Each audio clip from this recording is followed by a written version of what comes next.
Voici la 5e génération d'Ibiza, la citadine de Seat. Le design évolue sensiblement en reprenant les arêtes typiques des Leon ou AT4, tandis qu'on reconnaît l'Ibiza de l'arrière.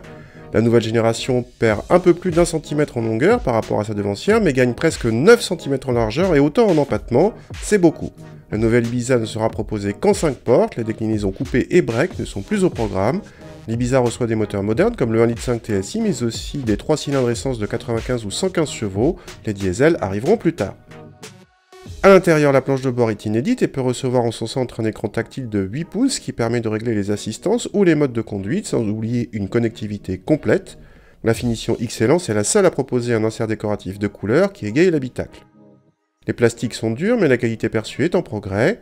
À l'arrière, l'habitabilité est en nette hausse et 2 adultes sont bien installés, cette Ibiza devient l'une des plus habitables de la catégorie. Idem pour le coffre, généreux et qui profite en plus d'un plancher modulable en hauteur.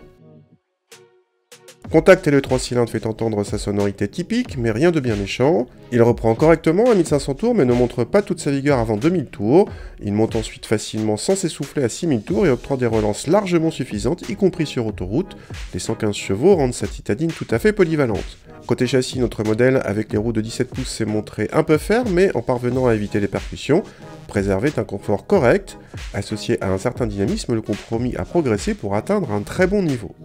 En consommation, ce modèle se place plutôt bien, avec 108 grammes par kilomètre de CO2 officiellement, mais certaines concurrentes font mieux, comme la Suzuki Baleno Booster Jet de 111 chevaux et ses 103 grammes. En tarif, l'Ibiza gonfle ses prix par rapport à la génération précédente, mais l'équipement est lui aussi en hausse. L'entrée de gamme débute ainsi à 13 860 € et notre modèle d'essai bien équipé atteint 19 300 €.